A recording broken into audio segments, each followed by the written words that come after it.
Hey guys, I'm back again. Wow, there's so much that happens in just a few days around here. It is shocking. So I'm basically making this post because I want to, I'm going to touch on the BJ stuff a little bit because that's a big thing in the community right now. But I really wanted to come on here and just talk about kind of why I have this channel, how it came to be, a little about me and how I got here, and kind of my thought process behind things. Because I get a lot of people in my comment sections that are, asking why I keep picking on BJ and why am I even here doing this, and what good am I doing, and accusing me of simping for one person or another, and just a lot of things like that. And I know that I get a lot of new people that come in from my videos being shared or whatever, and I get people that come in that weren't around when I started this, so they're not going to scroll all the way back and look at all that BS, especially since I write novels every time. But so I just kind of wanted to put it out to explain myself a little bit. And I know I'm not doing this like to appease anyone. I know that I don't have to tell this. It's not really anybody's business, but I want to, because I want people to understand what this channel is and where I plan on taking it, and, that sort of thing. I enjoy very much my comment section. I get so much great interaction. I actually don't get a lot of negative, which is great. But I get a lot of just positive or insightful comments that are amazing to me. I love to learn from people. I love to see how people perceive things. I like to discuss with people. I love all that. And I am not somebody that shuts down opinions that don't align with mine, because we're all allowed that. So in my comment section, if you come in and you're disagreeing with me, I'm not going to shut it down. I'll have a conversation with anybody. And I like to have constructive criticism. I'm always looking to make myself better. We all should be. So I enjoy the back and forth in the comment section and people giving me ideas. I've changed several things on my channel from comments in my comment section. These audio posts actually were a suggestion by someone in underneath one of my community posts. And I was like, that's a great idea. And so that's how I started doing this. There's just been things that I've changed from seeing it in the comment section and being like, wow, that's a really great idea. I never thought of that. And that's part of why I'm even on YouTube, is to discuss things that interest me with people that are also interested in it, to bounce ideas, to see how other people view things and try to understand it. And I think that's a big problem in the world right now, is nobody wants to discuss. Nobody listens to hear anymore. They listen to respond. They're already planning what they're going to say back before you finished what you said, because we just don't live in the moment and we don't really listen. So the way that I came into this community, and I guess, it started out as what I thought was a true crime community, because I came in right at the Watts era, the Chris Watts case. So that's when I came into the community. And, back then it was more true crime based than drama based. But as it went on, it switched. But that's when I kind of came into things. And I work in the medical field, and I have for over 20 years. I've seen a lot of things. I've met a lot of people. I've talked to a lot of people. I've seen people from all walks of life. I've worked in many different positions in the healthcare field. So I just have many different views of people's lives and how things work. And I'm really fascinated by the psychology of what drives people, of what affects people's perception of things. So whenever I got into true crime, that was kind of the thing that I was looking at. I'd like to see the psychology behind what happened. And it wasn't, so much about, enjoying hearing these terrible stories about people, but I was fascinated by what made this happen. And that's how I came into the Watts case. He had not confessed at the time that I started following it. So it was pretty soon after it happened that I started following. And I kind of bounced around to different creators at that time. And I'm not going to name who or where I went, but I think there was mainly 3 creators that I would bounce between. I wasn't very attached to just one creator, but I wanted to kind of hear different views. And then I was so, when you come to YouTube, I think a lot of us don't know what we're getting into. Like, I had no idea. I used to listen to podcasts of true crime cases, and I loved that. So whenever I found out that you could come to YouTube and find discussions about it, I was blown away. And then whenever I realized you can actually chat with people and talk about it, it was like, what? And I still think, I mean, I'm not kidding. I realize, you do whatever when you create an account. I really wish that there was like a intro video to YouTube, like whenever you create your account that you have to watch before you can proceed, that kind of tells you, hey, don't use your real name. Don't give out personal information. Don't use personal pictures. Lock down your social media accounts. I mean, like, seriously, people come on here, a lot of people come on here using their name when they come into a community because they have no idea what they're doing. They're thinking they're just coming on here to watch true crime. They have no idea what could happen to them by putting their name out there. And so I'm like serious about that. I wish that there was some kind of disclaimer or something that told people to protect your privacy on here because people can be cruel. But oh my God, this is going to be so all over the place because it's already starting. I'm so sorry. Okay. Yeah. So been in this community for years. I'm not new to it. I'm not new to the creators. I'm not new to the subs. I'm not new to the environment. I've been here a while and I have seen some good things happen and I've seen some really, really bad things happen. And it's hard for me because I don't believe that people are all good or all bad. I think that we all have the capacity to be good people and we all have the capacity to be evil or bad people, not demons, just evil. And in my real life, I go into meeting people, giving everyone the benefit of the doubt that they are a good person. And I like to assume that most people are innately good. And that's in my real life. Now, on YouTube, totally different. And it didn't used to, and when I started YouTube, it wasn't that way. When I started YouTube, I did the same here. I gave everybody the benefit of the doubt. And I got screwed over so many times that now I have no expectations from people when I meet them on here. I just don't. I don't have expectations. They will show me what they show me and I will accept that and speak to them accordingly. And, that's it. And it sucks that it has to be that way because I genuinely am a very empathetic person and I don't like people to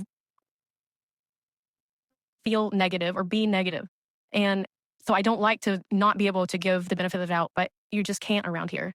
I think empathy is something that is a blessing and a curse because, we feel everything so deeply, which, in some cases that's amazing, like with love or joy, we feel it completely, but we also feel the sadness, the anger, and it can really get to me.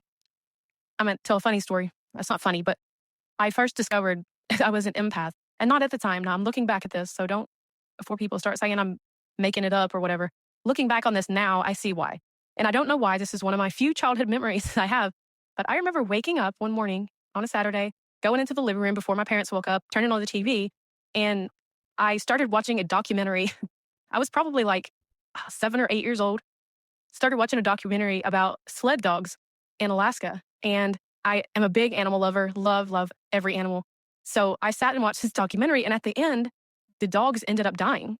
And I remember I went to wake my mom up sobbing. I was like absolutely sobbing because the dogs had died in the documentary. And of course, my mom wakes up and is like in a panic. She has no clue what's going on. And I'm trying to tell her that dogs died and it's a myth. But I mean, even back then, I could just watching something on TV had such an impact on me. Like it was over the top. It was. And I'm a little better at controlling my emotions now, but I do feel things very deeply. I'm not a hateful person. I'm not a malicious person at all. But this place can push buttons that you didn't even know you had. And that was a completely pointless story, but I just like an example of what it's like feeling everything here on YouTube. And I do control it, better now, of course. And I've also had to learn on here not to get so involved, not to let myself have a lot of emotion in this space because it doesn't work out well. And I think that's something that I've seen with true crime cases too. People tend to gravitate towards cases that they resonate with, cases that have something in it that they have experienced themselves or have seen someone close to them go through, whatever. And I think it ends up being a bad thing in the end. And that's just my opinion on it. Other people probably don't think that. But so I'm going to use BJ as the example with she said she really resonated with this case because Sebastian had autism. So at that point, she's seeing everything through the eyes of her child. Does that make sense? So like anything that she heard that happened to Sebastian, she would put it in her mind how her son would react if he went through that. So it created this kind of automatic bias, but it can be like that with anything. If it's if it's an SA case or a case that has that involved in it and a survivor wants to be involved in, or like with Gabby Petito, the DV part of it, some people got invested because of that. I think we'd look for things that, of course, we know about and are familiar with. But I think sometimes if we're trying to be objective about true crime, I think that can sometimes work against us. Like it can work to our detriment if we attach too closely to it. I heard people that were over with BJ actually saying that they lost sleep at night thinking about where he could be, or that they are crying every night over it, things like that. It's just not healthy. We all care about a missing child, yes, but to be that emotionally involved it's not a good thing. It's not healthy. I'll just put it that way. It's not healthy for your mental health. And then, we don't ever think about this, or maybe you do. I don't know. I do occasionally, and it kind of freaks me out, so I quit. But so we come into YouTube and we're in these chats. A lot of us have people that we look for in the chat, right? A person that you talk to in almost every chat. You like them. Y'all get along well. You bounce ideas off each other. They're fun to talk to, whatever. And as soon as you get into a chat, you look for them. And, if you really think about it, we have no idea who we're talking to on here. We have no idea what they're doing when they're not chatting. We don't even know what they're doing when they're chatting in that chat. You could be talking to someone, it could be talking to a wife who abuses her husband. You could be talking to someone who is currently stealing money from their family. You could be talking to someone who's homophobic. You could be talking to someone who's racist. Because when you come here, you could be anybody you want to be. And we only know people to the extent that they show us. Other than that, we don't know. And nobody is going to bring the negative things about them to present online. Honestly, think about it. Think about a time that you have done or said something that you regret later. And you may regret it a few minutes later, a few hours later, a few weeks later. But in our lives, we all make mistakes, and we can go back and apologize and fix it as best we can and learn from it and move forward. On YouTube, just imagine you're in the spotlight and you got thousands of people that are going to see this, and you lose your temper over something and say something you didn't mean to say. By the time the stream is over, you've realized, I shouldn't have done that. I shouldn't have said that. But it doesn't matter how much you apologize, how much you do to try to correct whatever happened. It doesn't matter here, because people will say they accept your apology until they get mad at you again. And then you're horrible all over again. So just imagine yourself, picture something that you have done in your life that you regretted. And then imagine that every time you make someone mad, that moment is dredged up and played over and over and over again for everyone, so that you can relive that moment and people can say that that's who you are, that clip defines you. Because nobody can actually learn and move on from it. That's how it's perceived around here. That once you have said something, you meant it 100%, can't take it back. Nope, it's over, that's it. This is who you are, you said it. And it's ridiculous, because that's not how we operate in real life. It is human to err, and it happens, especially when emotion is involved. And I don't understand why we expect different from creators. I don't understand why we expect them to be robots who don't have emotional reactions to things, or who just make mistakes. Some people consider this their job, and that's fine. Well, think about at your job. Have you ever just made a mistake at your job? Doesn't even have to be emotion involved. You just weren't thinking or were distracted or whatever, and you made a mistake. And as soon as you realized it, you corrected it, because that's what you do. But in real life, that's okay. You don't get fired and the boss brings up that moment every time anybody says your name. No, you get to correct it. You get to say, hey, I screwed up. I'm so sorry. It'll never happen again. I learned from it and I'm going to move on. And you may get reprimanded or whatever for that moment, but it is not going to haunt you for the rest of your life. And I think it's ridiculous on here that we expect different. People are going to feel things, say things, do things that they don't mean to. People could be having a bad day and do something. Now, that's different from someone who does a repeated behavior over and over and over, and then they can apologize but go right back to that behavior. That doesn't count. I'm talking about people that actually tell you, I made a mistake, apologize, I didn't mean to, I'm sorry, and change. That they try to fix things, and then they move forward. They don't get stuck on it. But people here won't let that happen, and it really irritates me. So part of my decision to start this channel was just because I, like everyone else here, well, most of us, was following the disappearance of Sebastian. And I try to watch a variety of people to get, input from all different sides and different viewpoints, and try to be informed whenever I listen to something and not just a single track mind.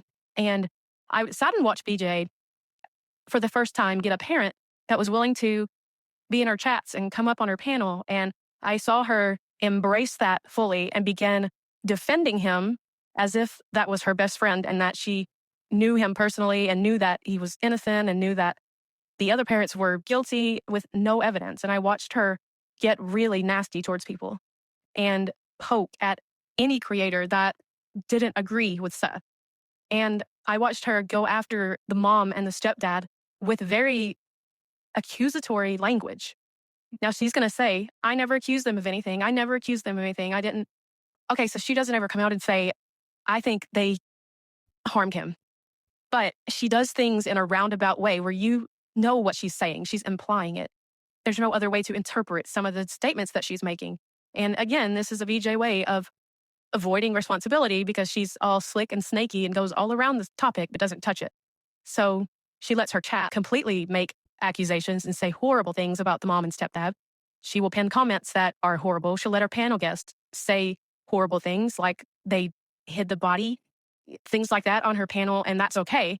So that, in that way, you are agreeing, and she'll read a comment and then agree with it. If it was a comment about, I think they did this, and she pins it and reads it, and then she agrees with it, well, then that's an accusation. But I watched her do this and get increasingly worse and worse, and it was really bothering me because we've seen BJ exploit children's cases in the past a lot.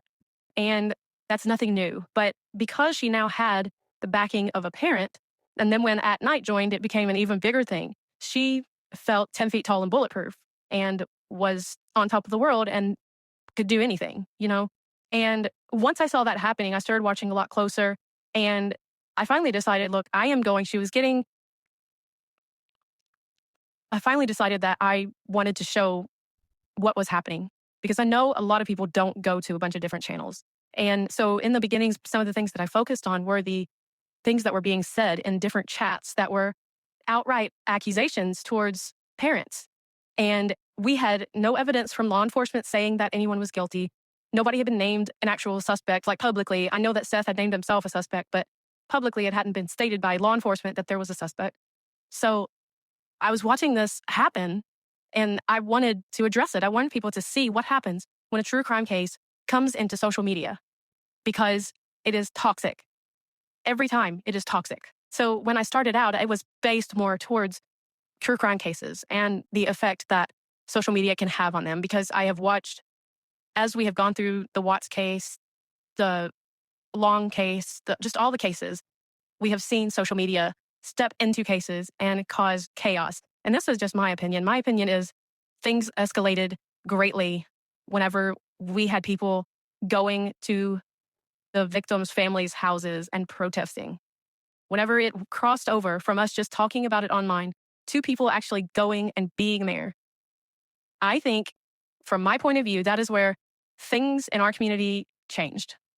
There was a new level of boldness. There was more digging into things that we really had no business digging into. There was more demanding things that we have no right to know. And I honestly would not wish for any parent to come to social media with their story unless it is like a case that is, 10 years cold and they want somebody to bring awareness to it now. Other than that, these trending cases, social media does nothing but rip these families further apart. And it's sad. It's really sad because these parents have no clue what they're stepping into when they come to tell their story. They think that they're going to get, a bigger stadium to see what is happening and get more eyes on it. And it's going to help and all the things. But it actually makes things worse for them. So if I could have a big red flashing sign before they enter YouTube, don't do it. Turn around. Because it's just gotten so bad. And it amazes me. Like I would sit and watch some of these channels, and BJ's was one of them, where she's asking questions that were like, I was in shock. I was like, how do you do true crime, but not understand that law enforcement is doing an investigation They had so many resources pulled into Sebastian's case in the beginning.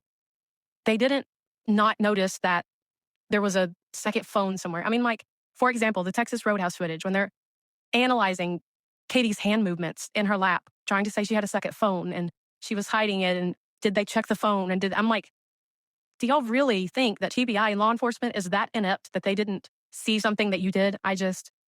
It blows me away sometimes that people on here who don't even understand the basic concepts of the legal process are thinking that they have better investigative skills than the investigators.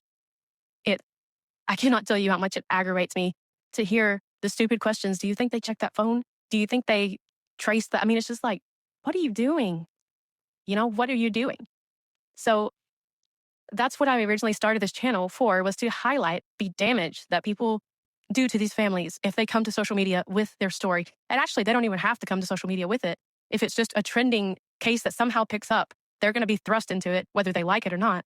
So some of my first videos were highlighting the comments that were allowed in the chats of different people, things that were being said by creators that were really, really bad about parents who hadn't been named as suspects. And then there was also the aspect of highlighting BJ and her exploitation of true crime cases, especially cases that involve children or young adults, because I watched her do it again and again and again. And this time she just got so bold with it because she had this backing that she felt confident would cover for her if anything happened. So part of the channel was indeed to show BJ's exploitation and lies. It definitely was. But my whole channel is not based on BJ. Lately it is, because there hasn't been a true crime case discussed. Now, once the community gets back into true crime, hopefully, and there's a case discussed, I will go back to covering things that are related to exploitation of the cases. But right now, there's just not any cases going on besides what BJ is creating in the community. So yes, right now my channel is almost all BJ. I have in my videos, I did a series of videos showing children that have went missing and how the parents acted, and whether you could judge their guilt or not by how they presented themselves on public TV. And I have covered BHV and some of the nastier things that she has done. I have done some on Julie. So there are other videos that I have done. It is not all BJ. But whenever you have someone who is doing such egregious things as BJ, it's hard not to look at that and call it out, because I know that she is a persistent liar. And whenever I listen to her and I can hear her say a lie in the same stream, 30 minutes apart, tell two different stories, I am going to get that and put it out, because she comes across as so sweet and innocent and believable, and people fall for it. I mean, she gets the Bleeding Heart Award. I mean, people will fall for it. And I think, this time more people had caught onto it because she went so boldly against so many at once. I'm still working on the timelines, and it is very interesting to see about the time that they all started and what was happening and how it progressed, because in my view, most of BJ's attacks on people were based on defending Seth. She was part of that group, and if we all remember back to the beginning of the Green Team, not BJ's Green Team, but the Greed Team, whenever they were just coming together and in full force, they were kind of intimidating, and we didn't know who they were and what was going on. She was on top of the world. So she felt okay to be lashing out at everyone that spoke negative about Seth. And look, I am going to say I was not on the pro Seth side. I wasn't on the pro anything side. And most of the people that weren't pro Seth were not saying he was guilty either. And I think that was a major misconception at the time, that those of us who weren't on the Greed Team were saying that Seth was guilty, and that wasn't the case. If we were not rah Seth and putting him on a pedestal, then we automatically were accusing him of something, and we weren't. We were simply saying we do not care for the personality that he has shown to us, because in the beginning, he was doing a whole lot of interviews and on a lot of different panels and saying a lot of things. And, there was a lot of us that just didn't like the personality we were seeing. And we can do that. That's our opinion.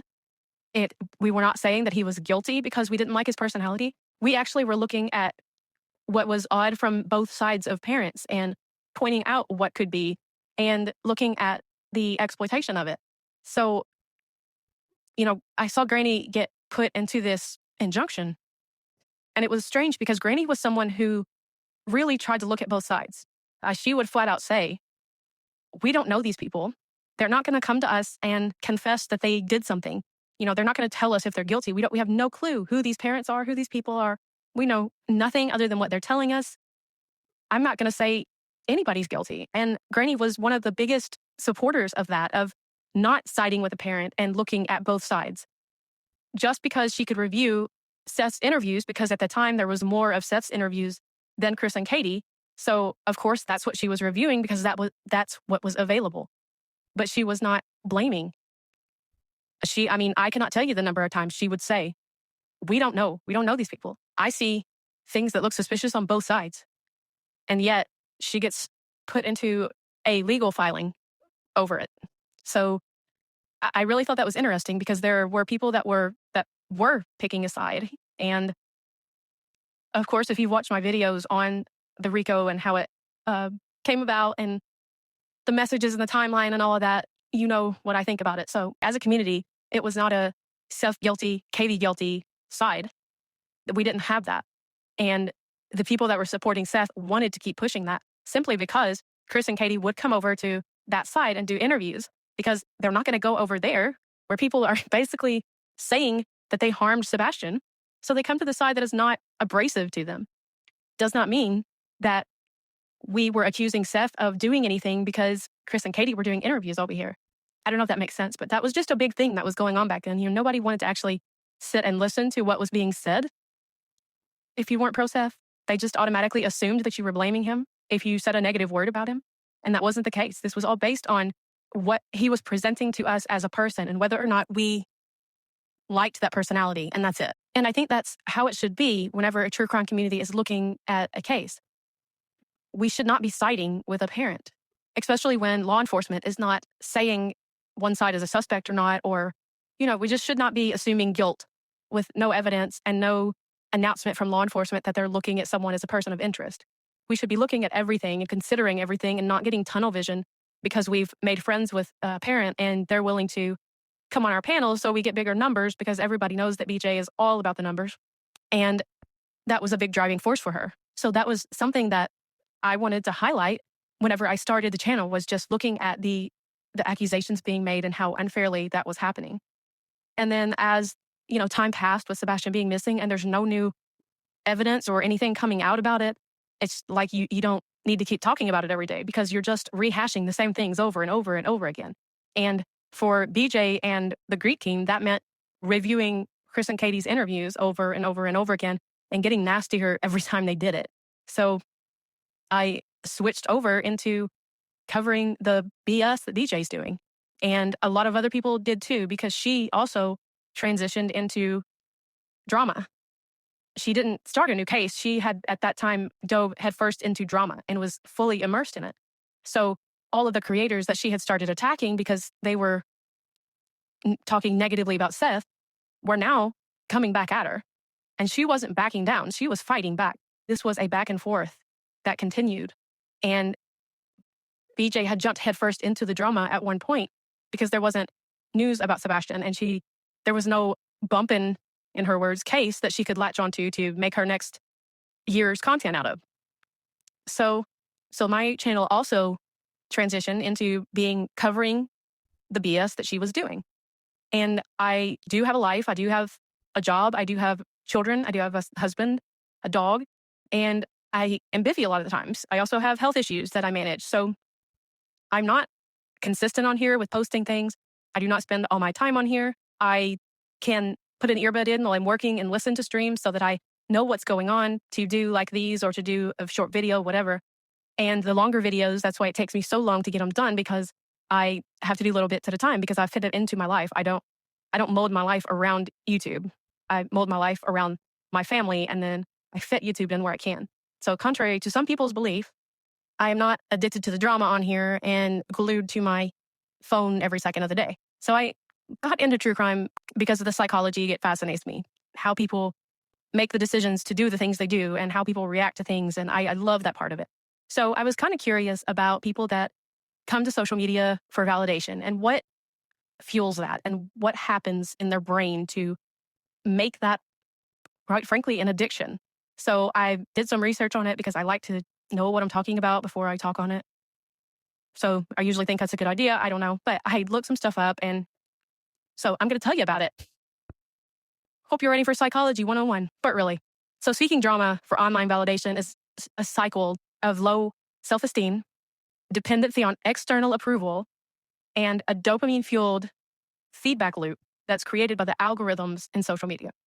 So the people that usually have this have a fragile sense of self-worth. And that's a primary factor in being quite frankly, everywhere I looked, it was called a drama queen. I don't really like that terminology, but that's how it's referred to in most of the things that I researched. Okay. So they seek the online drama because it draws an instant and intense reaction. And it's in an unhealthy way, of course, but it makes them feel noticed and important. And then they usually have like unmet emotional needs at home. And even though the attention with drama is usually negative, it is still a form of confirmation that they exist and that they matter to someone. They aren't getting that from their home environment. They seek it elsewhere. And even if it's negative, it is still attention. What is the saying? All publicity is good publicity. So then they get this dopamine feedback loop because social media platforms are designed to maximize engagement through rewards in the algorithm.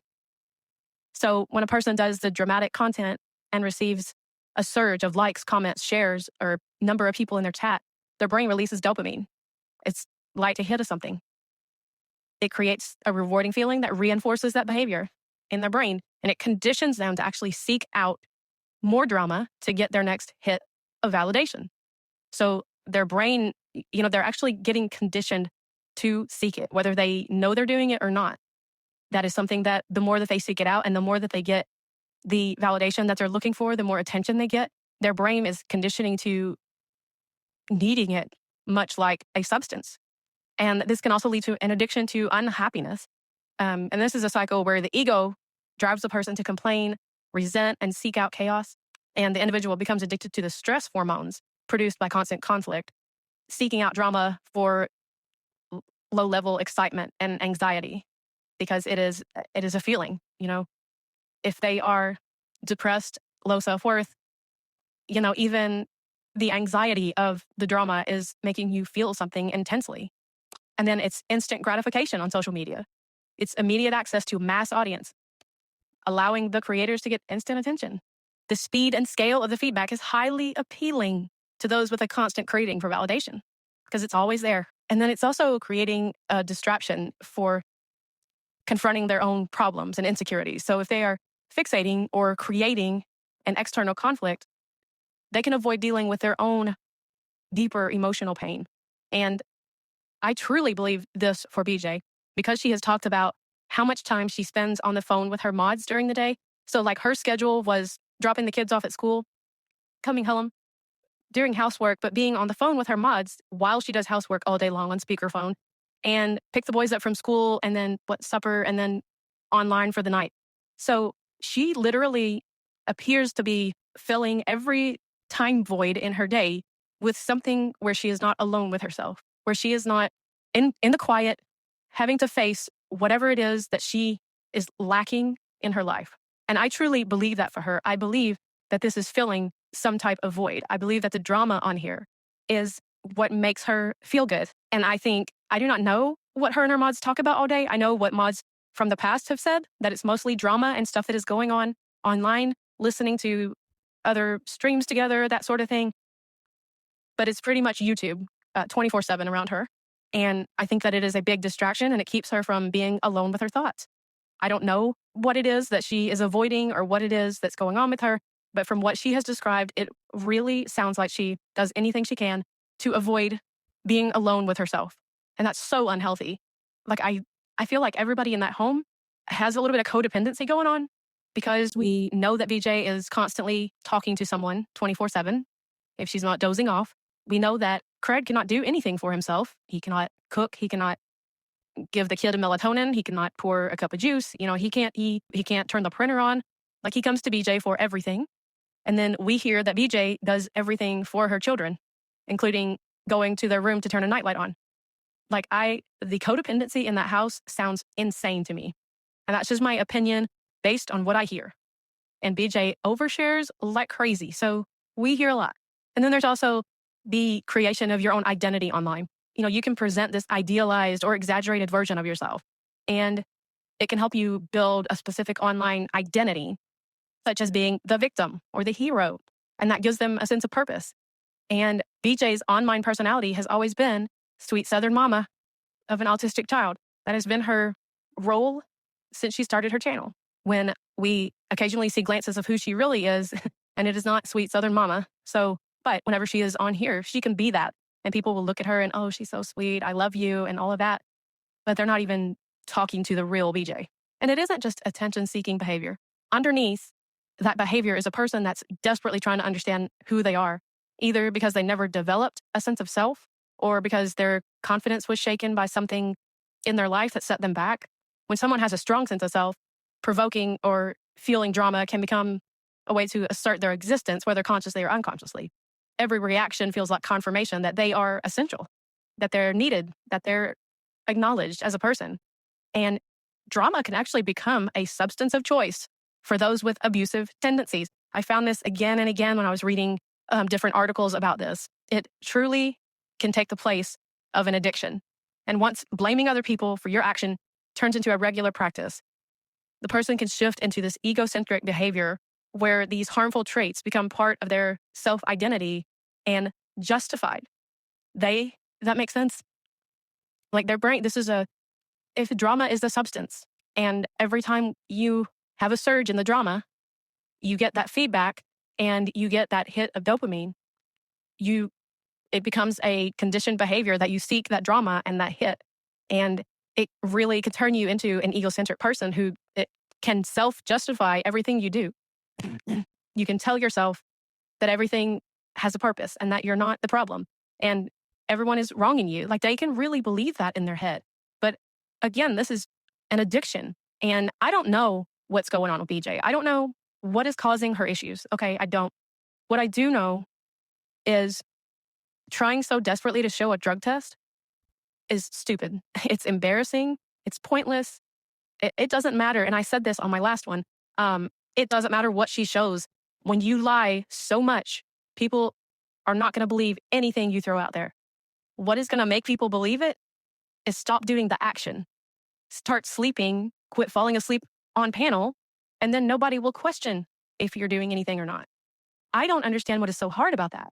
Like I have literally racked my brain trying to figure out what is it that is so difficult about this that she absolutely cannot step away and sleep for a few hours.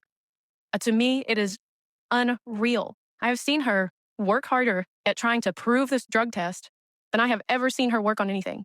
If she could put that effort into doing a true crime case, she might actually do some good because she has desperately scrambled to try to prove this stupid drug test. And everybody's like, we don't care. It doesn't matter to us one way or the other. That's between you and CPS and God. It's not our business. If you want people to stop saying it, stop falling asleep. That's the answer. So I don't really know what the future of my channel is going to be. I know that I'm always going to call out BJ's bullshit because I think that she is harmful to the true crime community and to the victims. I think that if she wants to be a successful true crime channel, she is going to have to put some effort into it. The kind of effort she's putting into proving her drug test, if she could put that into actually researching a case and coming on and discussing it, not reading from a Facebook group or watching another creator's videos, it would be great. But she doesn't do that. And so my concern is this: when you have a more widely known case and people that aren't familiar with the communities on YouTube come to YouTube, type in the name, search, and they come across BJ's channel. And so they click on it. They're like, oh, I like this voice. She seems sweet. I'm going to listen to her. But what you're getting is a bunch of biased, inaccurate information from Facebook groups and a lot of accusations made without evidence, without statements from law enforcement, digging into the personal lives of the people surrounding the victim, all of these things, and someone talking inappropriately about their body parts in the background, or BJ falling asleep and dropping the mouse on the floor. That's what somebody's going to get if they stumble upon this by searching a victim's name. And that bothers me. that is harmful to the true crime community. It is not true crime. So I'm going to continue to call out her bullshit. Now, I would rather stay with the solely her true crime content and calling out what she is doing with that, because there is plenty there to call out. Plenty. She does plenty of harm to cases, and the disrespect is off the charts because BJ is now just baiting people. I don't know. This whole C&D debacle is insanity. Do not know what she is doing. I don't think she knows what she's doing. But what I do know is she's acting really weird. Okay, so she has served Queen, Granny, and Clue, right? So last night she goes live and she is absolutely giddy, like giggling at the stupidest. It was strange. It was really strange.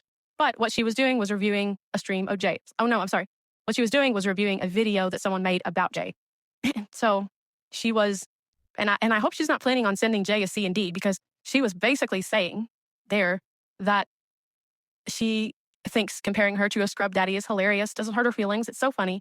And she was commenting about Jay being obsessed and singing about it and laughing. And then she was like, Jay's making fun of Southern accents. How many people in her audience you think have Southern accents? BJ, give me a break. You make fun of Queen's voice. You make fun of Petty's accent. You make fun of Nonsense's accent. You make fun of the way Granny pronounces things. Shut up with that. God, you are so hypocritical. It's unreal. Like, unreal. She mocks almost everybody's voice, but because someone in her chat said, oh, Jay's making fun of Southern voices, I bet a bunch of her viewers are Southern.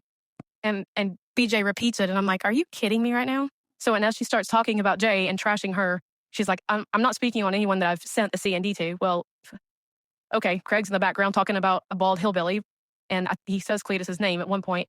And then BJ starts talking about everything that's been done to her kids, calling her kids ugly, calling her kids stupid, and we know that she blames all that on Clue. So she is talking about the people that she sent C&Ds to.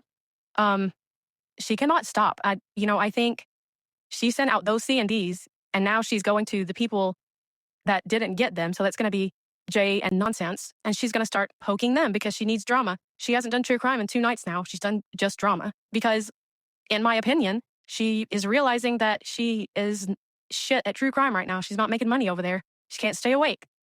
Buddy, she was wide awake for that drama last night. So I think that she's going to start poking at Nonsense and Jay.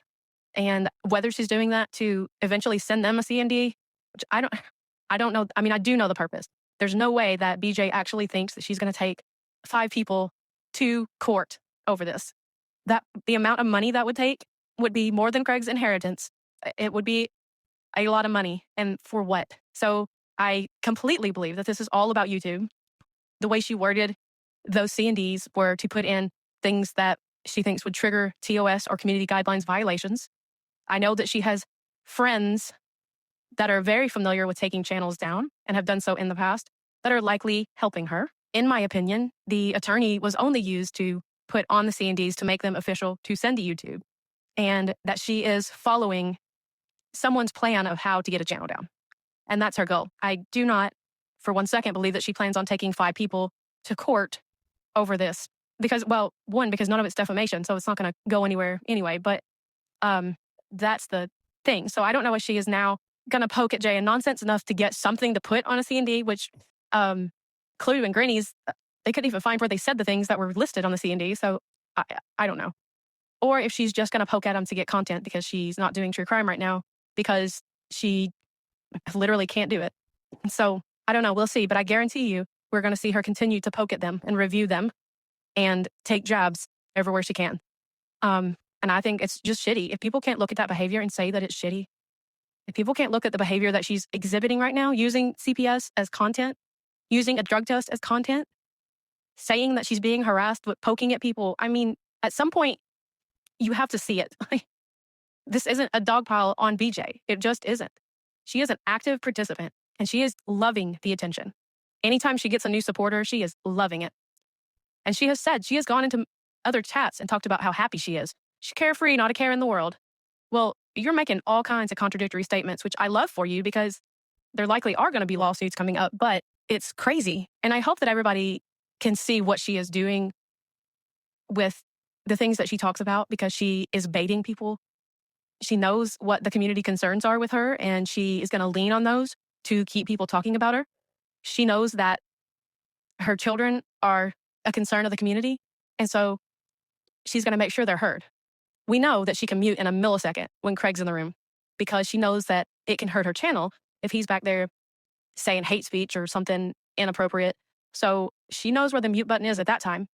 But amazingly, when her kids, who she complains about all the time that people are zooming in on her background to hear them, she can't manage to hit the mute button when they come up and start talking to her. She can manage to turn her camera off, but she can't hit the mute button because she wants people to hear it, because she wants people to talk about it, because that is the biggest sympathy getter, is to come on here and say somebody's attacking your kids. Most of us on here are mamas. We're mama bears. We're protective. She knows the way to get to someone's heart is to claim that your kids are being harmed. And that is exactly what she does. She will sit up there and say, me and my mods, we don't talk about anybody's kids. You don't hear us talking about Queen's kids. You don't hear us talking about their kids. Well, you know what? Because we don't hear their kids. Their kids are older and they have a mute button for when they come into the room. So you're right. You don't talk about those kids because you can't hear them. And the same would go for her if she would just hit the mute when they come in. I mean, how many times have we seen her on camera and she'll go, oh, no, wait, you can't. Hold on, don't come over here. And she'll turn her camera off. She doesn't mute though. She leaves that going. So that is all purposeful to make sure that people are talking about that, because that is her biggest grift. That is her biggest sympathy getter, is they're attacking my kids. And I hope that people are aware of that. And it's really hard to not address it whenever you genuinely care about children and their well-being, because I'm sorry, but what I hear with my own ears is concerning, not CPS concerning. No, not saying that. Concerning in the way of how these children are learning to grow up. So just like VJ harped on everything that Katie did with Sebastian, we have the right to talk about the things that she does with her kids because we hear them. They're part, you don't have to strain to hear these children. There is no isolating that audio. They're just there. You can't help it. You're going to hear them. And she knows that. So it's so much better if we can stay away from the personal things, because she can play victim to that. If we stick to the true crime stuff and all of the negative ways that she is impacting true crime coverage, it would be so much better, because she can't really twist that around to get sympathy. If we're playing her words, showing her falling asleep while reading an obituary or, things like that, what is she gonna, she can't tug at the heartstrings with that. But her kid coming in the room and saying something that is gonna have people talking, that's gonna get sympathy. And that's what people have to watch for. She is very calculated, very. She knows what is gonna get to people and what's gonna get people talking. And she uses it. She exploits it. And I am sorry for whoever gets mad about this, but she exploits her children for her own personal gain. Doesn't even have to be monetary gain, but sympathy, attention. She knows exactly what she's doing. Whenever she said, it was almost like this. It wasn't a revelation, but it was whenever she made the comment that she could control how people reacted, or could make people, I don't remember how she worded it, but saying that she was basically in control of everything that is happening in the community right now. And it was like, wow, she really knows what she's doing. There is no doubt now that she knows exactly what she's doing. And I think she has this entire time. There are things happening to possibly benefit her in the Pennsylvania court case. I think that there are things going on to benefit her in the trying to get channels shut down, the monetary gain, because I don't know where all of her fundraiser went. We saw that Boston said that the mods paid $7,000. I know Brenda paid $1,500. So there's been a lot of money given. And if these C&Ds are all there is to show for it, I mean, that's a huge financial gain, and would definitely explain why they're suddenly purchasing toys of all kinds with no problem. And the fact that she will come online and brag about it in the subs' faces, just spit on them, just spit right on them. That blows me away, because I'm telling you, if she is going to YouTube to get channels down, she's not doing it through an attorney. They're doing it through a back system, a cheat system. That would not be any cost to an attorney to do that. So, and I'm telling you, she's not taking 5 people to court. So I don't know. It's messed up. But it is manipulative and calculated. And she knows what to say to get to people. I truly believe It's not a medical diagnosis. I'm not a professional.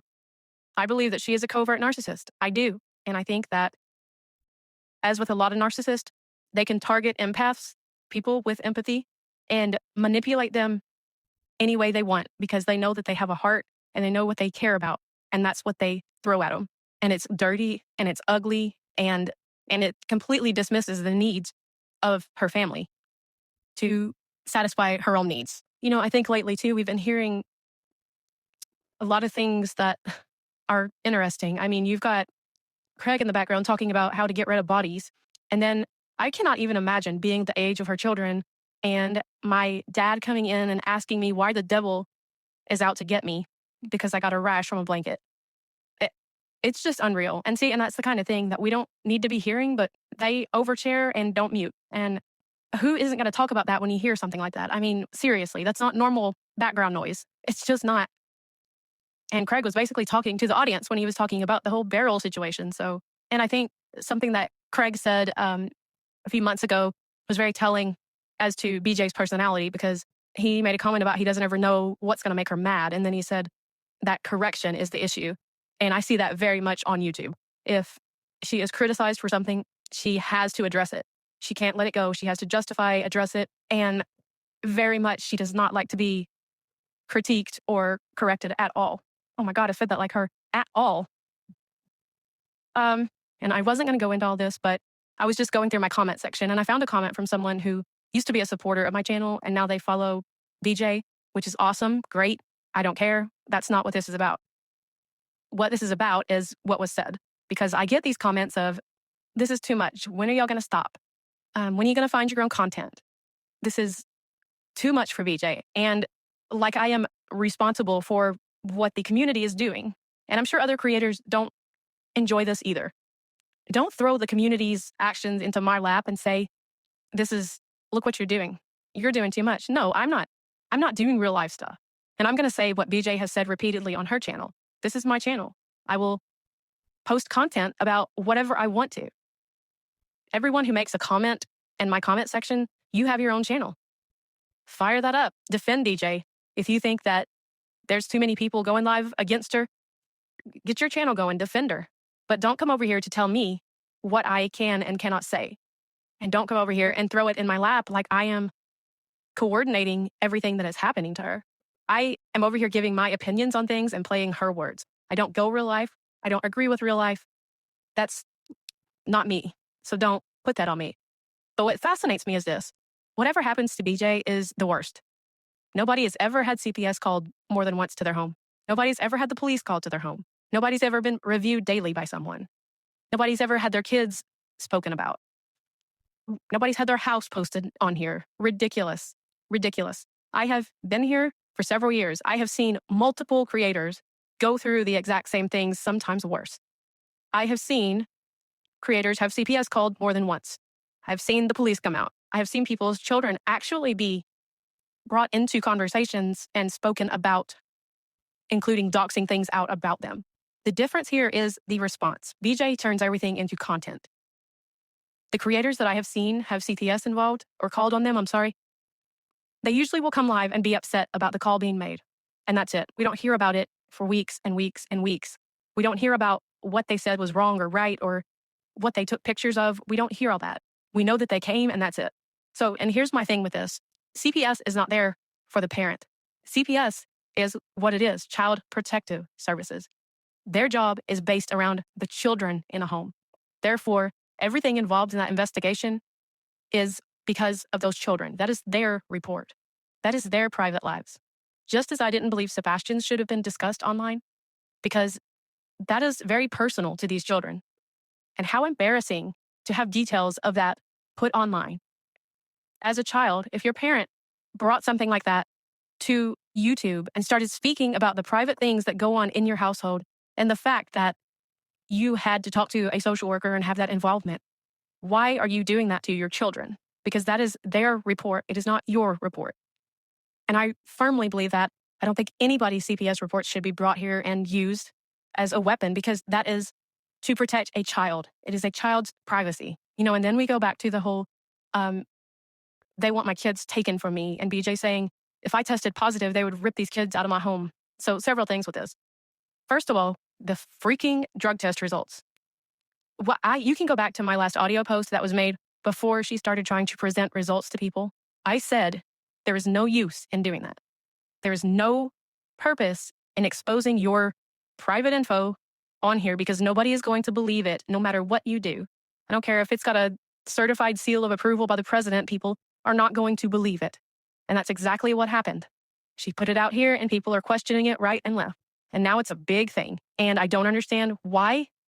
It's another thing that I just can't understand with BJ. She is making it this huge deal and defending it like there's no tomorrow, but she doesn't. Like, she has put so much work into this. I don't understand it. She needs to just stop. It's not going to change people's view. But let me tell you what will change people's view. Stop falling asleep on stream. Disconnect from social media during the day to get a few hours of sleep. That is the only effective way you're going to convince people of anything. And not that she doesn't have to, but to continue to complain about how tired she is of hearing accusations and how tired she is of people talking about her falling asleep. Well, there's a simple fix for that. And it's not trying to prove drug tests are negative. So don't come over here telling me that everyone else is making a big deal about the drug test, because I said from jump, she didn't need to show anything because it wasn't going to be believed. So, and then, okay, the CPS thing. No, if she tested positive for something, they would not rip the kids out of her home. I am telling you, in the hospital, we had mothers with newborn babies who tested positive for drugs. Those newborn babies went home with those mothers, okay? This is not a situation where they come in and just rip kids out. Now, if you look at a situation like, for example, there is a LawTube attorney that had some issues in his home that were major issues.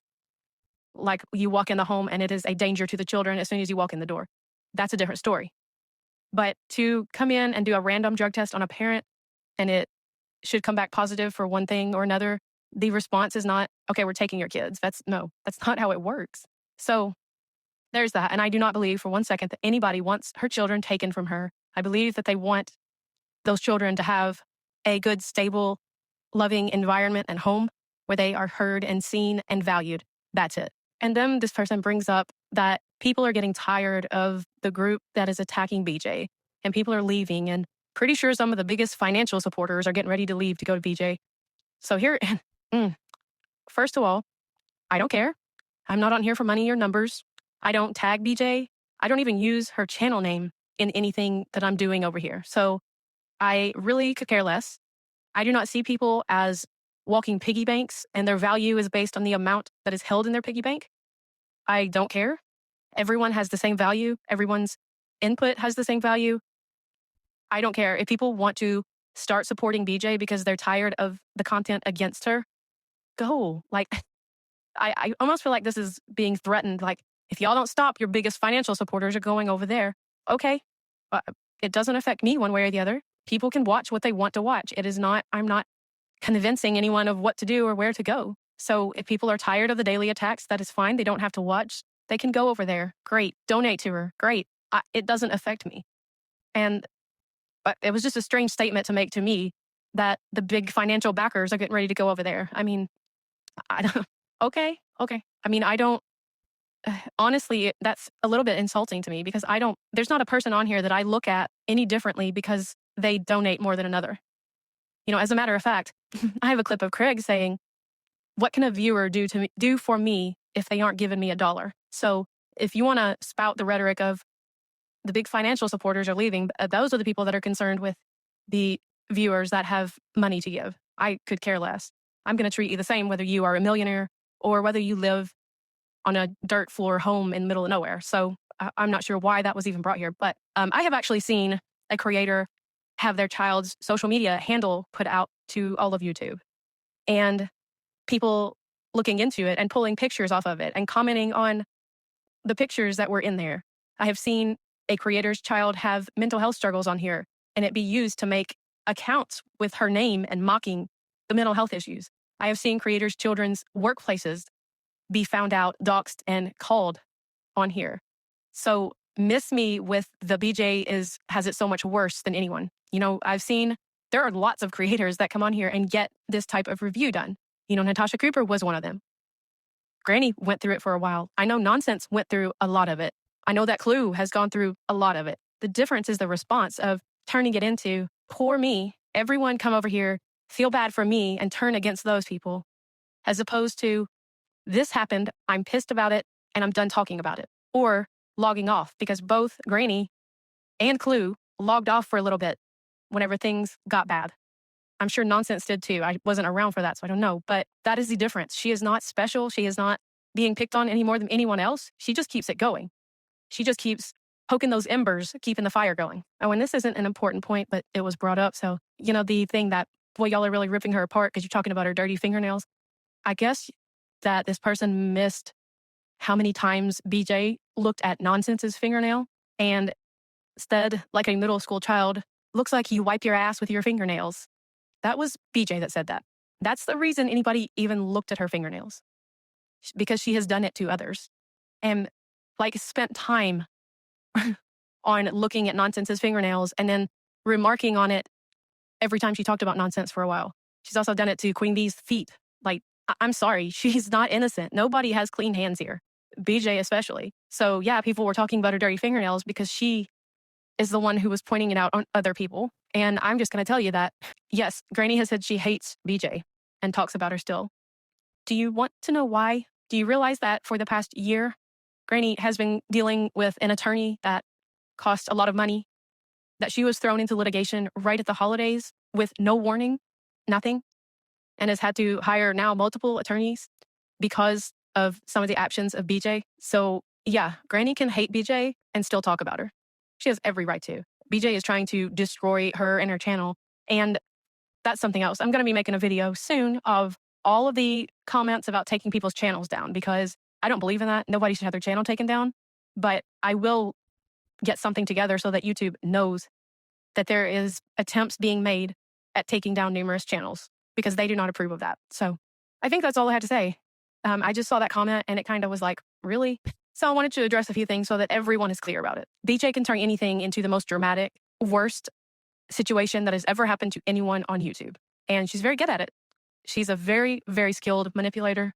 She's very calculated, and she is 10,000% behind the scenes doing things. So I don't care who decides to go over to support her. I don't care who decides to go over and support her if they have money. So I'm just telling all of my viewers, all the people listening to this, I do not see you as a dollar sign. I do not value you based on what I see you donating to people. And I would never do that. Okay, what else? I think I've covered everything, guys. This has been a lot of stuff to cover. I don't think it's been too all over the place, but I can't think of too much more I need to say right now. Like I said, I'm still figuring things out, but I am working on the timelines. They're not going to be as long as I originally planned, but I do want to show how the beginning of each of these back and forths started, because they did start with BJ and escalated by BJ. So I do want to do that. And I think probably the direction I'm going to go is covering old true crime cases, but doing it in a format like these audio posts, only with pictures from the crime scene instead of the visuals that I have on these. I think. I don't know. Y'all are more than welcome to give me ideas in the comments. I love that. I love to hear what y'all are thinking and what y'all would be interested in and all of that. So please feel free to leave me any ideas you have. Okay, I think that is it. I hope everybody has a fantastic day, and I will talk to you soon.